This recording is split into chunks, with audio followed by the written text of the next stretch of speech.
আপনাদের যে জুলাই পদযাত্রা সারা জেলায় আপনাদের এই কর্মসূচি রয়েছে, হুট করে সেটি মার্চ টু গোপালগঞ্জ নামে যে কর্মসূচি ঘোষণা করা হলো, এটি কি আসলে এক ধরনের নতুন কিছু বার্তা আপনারা দিতে চাইছিলেন? আপনারা সক্ষমতা প্রমাণ করতে চাইছিলেন কিনা? কিংবা যেটি একটু আগে আলতাফ পারভেজ বলছিলেন যে এখানে এই পরিস্থিতি হতে পারে, এটি তো সবাই আসলে দেশের অনুমান করছিল। তাহলে আপনারাও কি এর কিছুটা আপনাদের উপরও দায় বর্তায় কিনা এই যে সহিংসতা হলো? দেখুন, আলতাফ ভাই শুরুতে যেটা বলছিল যে আমরা পদযাত্রাটা অনেক আগে আমরা ঘোষণা করেছিলাম এবং সেখানে সরকারের সব জায়গাতে এটার কনসার্নে দেওয়া ছিল, মিডিয়াতে এটা জেনেছিল, দেশবাসীও জেনেছিল এবং আমরা প্রত্যেকটা পদযাত্রা একের পর একটা করতেছিলাম, অর্থাৎ একটা জেলা থেকে আমরা কিন্তু আরেকটা জেলায় মার্চ করতেছিলাম। তো সেখানে আমরা গোপালগঞ্জে মার্চ টু পদযাত্রা দিয়েছি এই জন্যই যাতে পার্শ্ববর্তী জায়গা থেকে যারা আছে সবাই যাতে অংশগ্রহণ করতে পারে এবং আমরা বলেছিলাম যে আমরা একটি পথসভা করব এবং সেখানে হলো আমরা পদযাত্রা করব। এই জায়গা থেকে আমাদের এটা স্পষ্টত ছিল, কিন্তু যদি আমরা এটা করতাম যে ঢাকা থেকে আমরা গোপালগঞ্জের উদ্দেশ্যে হুট করে কোনো কিছু মার্চ টু গোপালগঞ্জ দিতাম, সেটা হয়তো বা কোনো একটা কনফিউশন ক্রিয়েট করতে পারতো। তো এটা সবকিছুতে স্পষ্টত ছিল, কিন্তু আমরা গিয়ে যেটা সম্মুখীন হলাম সেটা আজকে দেশবাসী পর্যবেক্ষণ করেছে এবং আপনারাও সেটা পর্যবেক্ষণ করেছেন কি পরিস্থিতির মধ্যে দিয়ে আমরা গিয়েছি এবং এখনো যাচ্ছি। আইন শৃঙ্খলা রক্ষাকারী বাহিনীর গ্রিন সিগন্যাল আপনারা পেয়েছেন, এটি আমরা জেনেছি, আপনাদের কয়েকজন বলেছেন। কিন্তু এইখানে যে এই ধরনের ঝামেলা হতে পারে এটি তো সবাই আসলে ধারণা করছিল। আপনারা কি করেননি সেরকম ধারণা, বা সেই জায়গা থেকে কোনো প্রস্তুতি কি আপনারা নেননি? আমরা যখনই একটা জেলা থেকে পরবর্তী জেলায় যাই আমরা সেখান থেকে আইন শৃঙ্খলা বাহিনীর ক্লিয়ারেন্স নিয়ে থাকি এবং গোপালগঞ্জের ক্ষেত্রে আমরা এটা কয়েকবার এজিওর করার চেষ্টা করেছি, নিশ্চয়তা পাওয়ার চেষ্টা করেছি। সকাল থেকে গতকালকে রাতেও আমরা এটা নিশ্চয়তা নিয়েছিলাম যাতে গোপালগঞ্জে ক্লিয়ারেন্স আছে কিনা। কিন্তু সেখানে আমি ছোট একটা ক্লু দিয়ে রাখি, যেটা তো হলো গোপালগঞ্জ টু মার্চ অথবা গোপালগঞ্জবাসীর একটা জায়গায় আতঙ্ক ছিল যে ধানমন্ডি 32 এর মতন হলো টুঙ্গিপাড়াতে কোনো কিছু হওয়ার কোনো আশঙ্কা রয়েছে কিনা। এই জন্য হলো আর্মির যে বড় একটি অংশ সেটা কিন্তু টুঙ্গিপাড়ার মাঝারে নিরাপত্তায় ছিল এবং আমরা যখন শহরের মধ্যে প্রবেশ করি আমাদেরকে পুলিশ থেকে সবকিছু থেকে আমরা ক্লিয়ারেন্স পেয়েছি এবং এটার পরে কিন্তু আমরা পদযাত্রাটা দিয়ে থাকি। সেখানে আমরা যখন সরেজমিনে গেলাম, প্রথমত আমরা শহরের ঢুকার পথেই তাদের একটা প্রতিরোধের সম্মুখীন হলাম এবং সেখানে যারা আমাদের যাওয়ার আগেই পথসভার যে মাইকিং সেটা শুরু করেছিল সেখানে ছাত্রলীগ যুবলীগ হামলা করেছে এবং যারা পুলিশ ছিল অনেক বেশি, কিন্তু তারা নিষ্ক্রিয় ভাবে হলো ওইখান থেকে সরে পড়ে এবং আমরা যখন যাই সেখানেও আর্মি থেকে প্রত্যেকটা প্রশাসনিক জায়গা থেকে নিষ্ক্রিয় আমরা লক্ষ্য করেছি। কিন্তু আমরা যখন গোপালগঞ্জে ঢুকে পড়েছি এবং আমরা বলছি আমাদের পথসভা সফল করব এবং আমরা পুরো বাংলাদেশের 64 জেলা সফল করব, সেজন্য আমরা গিয়েছিলাম। আমাদের শুরুতেই অনেক নেতাকর্মী আহত হয়েছে, আমরা তাদেরকে গিয়ে সাহস জুগিয়েছি, কথা বলেছি এবং সেখানে গিয়ে আমরা পথসভাটা সম্পূর্ণ করেছি। সম্পূর্ণ করার পরে যে পরিস্থিতিটা পুরো দেশবাসী প্রত্যক্ষ করেছে যে আমরা যখন পরবর্তী মাদারীপুর জেলা যাওয়ার জন্য প্রস্তুতি নিচ্ছিলাম সেখান থেকে গুলি, ইট, পাটকেল শুরু হলো এবং আমাদের সামনে বাহিনী ছিল। সেখানে আমরা হুট করে দেখতে আমরা সবাই গাড়িতে ছিলাম, সবাই পিছনে আসতেছে, যে যার মতন হুড়হুড়ি করে পিছনে যাওয়া শুরু করলো। পুলিশ আমাদের আগে চলে গিয়েছিল, আর্মি আমাদের আগে চলে গিয়েছিল। পরবর্তীতে আমরা একটা রুট দিয়ে গিয়ে পুলিশ লাইনে আশ্রয় গ্রহণ করি এবং সেখানে আমরা অবরুদ্ধ হই এবং এটাতে যেটা ঘটেছে আওয়ামী লীগের সাংগঠনিক শক্তির বাইরে গ্রাম থেকে বিভিন্ন জায়গা থেকে তারা লাঠি, বল্লম, বিভিন্ন যে দেশীয় অস্ত্রপাতি নিয়ে তারা উপস্থিত হয়েছিল। ফলত যখন গ্রাম থেকে এসেছে সেখানে হলো প্রশাসনেও কিছু স্থবিরতা নেমে এসেছিল এবং প্রশাসনের একটি বড় অংশ যেহেতু টুঙ্গিপাড়ায় ছিল সেখানেও তাদের বড় একটি জায়গা ছিল না। সবকিছু মিলিয়ে পরিস্থিতি সৃষ্টি হয়েছে। তখন আমরা প্রশাসনের কাছে বারবার হেল্প চেয়েছি। আমাদের যে পদযাত্রার যে বহর ছিল এটা দুইটি অংশতে বিভক্ত হয়ে যায়। আমাদের একটি অংশ ডিসি অফিসে যায়, আরেকটি অংশ হলো পুলিশ লাইনে অংশগ্রহণ করি এসপি অফিসে ছিল। ওইখানে মাত্র 3 জন পুলিশ উপস্থিত ছিল। আমাদের এখানে যারা পুলিশ ছিল তারাও দৌড়িয়ে পালিয়ে যায় এবং বিভিন্ন জায়গা থেকে ইট পাটকেল থেকে শুরু করে সবকিছু আমাদের উপর ছোড়া হয়। কিন্তু আমরা সবাইকে একটি বার্তা দিয়েছি, আমরা পদযাত্রায়, কিন্তু আমরা পুলিশের কাছে বলেছিলাম আপনারা আমাদেরকে ক্লিয়ারেন্সটা দিয়েছেন, যদি আপনারা আমাদেরকে বলতেন যে আমরা নিরাপত্তা দিতে পারবো না তাহলে আমরা আমাদের প্রোটেকশন নিয়ে ঢুকতাম। সার্জিস আলম বলছিলেন যে মুজিববাদের কবর রচনা করে ফিরবো, এই ধরনের বক্তব্যগুলো কি এক ধরনের উস্কে দেয় কিনা, কিংবা আপনাদের কর্মসূচির উদ্দেশ্য সেটাই ছিল কিনা যে মুজিববাদের কবর আপনারা রচনা করবেন, কিন্তু দিন শেষে আপনাদের পুলিশের গাড়িতে করে ফিরতে হলো নিরাপত্তার খাতিরে? এটিকেও কি এক ধরনের রাজনৈতিক পরাজয় হিসেবে দেখছেন? প্রথমত আমরা গত অগাস্টে যে শব্দটি বলেছিলাম আমরা একটি নিউ পলিটিক্যাল সেটেলমেন্টে যেতে চাই। নিউ পলিটিক্যাল সেটেলমেন্টে কিন্তু আমাদের সংবিধান পরিবর্তন, আর এই সংবিধানটা কিন্তু মুজিববাদী আদর্শিক প্রভাবিত শক্তি দ্বারা বানানো এবং সেখানে আমরা বাঙালি জাতীয়তাবাদের মতন বিভিন্ন যারা আধারিং করার মতন বিষয় আমরা দেখেছি।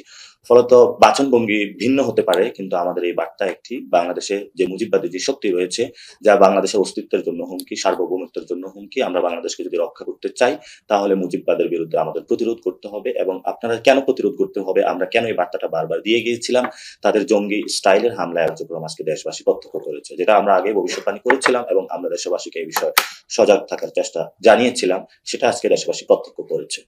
উনি যে কথাগুলো বলছেন আসলে এটা তাদের বোকামির কারণ। কেন বললাম বোকামির কারণ? দেখেন, আগে কথাগুলি ভালো করে শুনবেন, তারপরে আপনি মন্তব্য করবেন। রাজনীতি এমন একটা জিনিস, সেটা কিন্তু ধরেন আপনি একটা ভিডিও দিলেন ইউটিউবে অথবা ফেসবুকে, তো আপনি কি সবাইকে এক ভিডিওর মাধ্যমে তাদের সবার ভালোবাসা পাবেন? কখনোই পাবেন না। এক ভিডিওতে দেখবেন বিভিন্ন ধরনের মানুষ আসবে, বিভিন্ন ধরনের কমেন্টস করবে।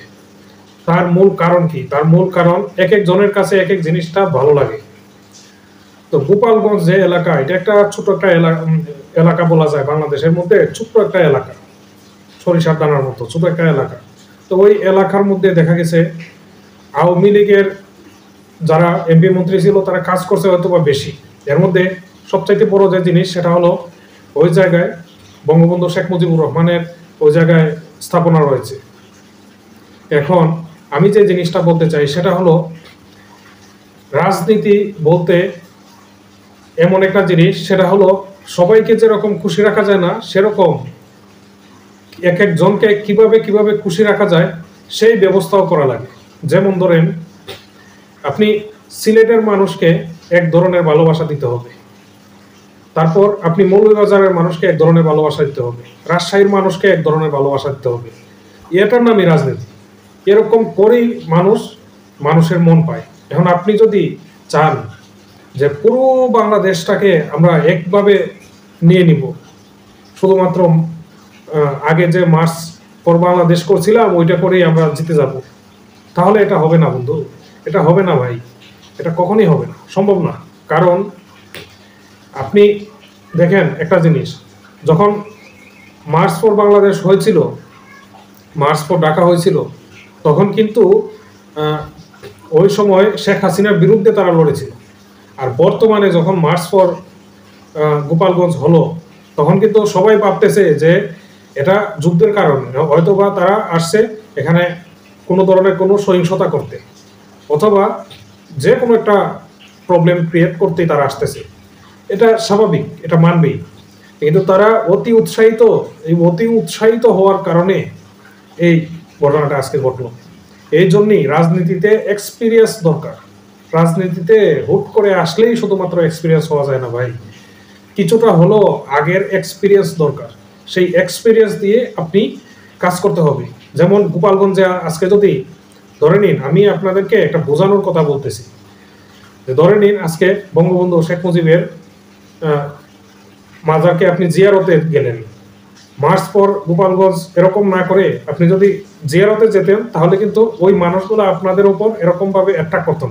এখন আপনারা অনেকেই আমাকে গালি দিবেন যে আমি কি গাঁজা খাইছি নাকি, বা এমনি এমনি এই সেই নানান কিছু, এগুলো আমাকে গালি দিবেন।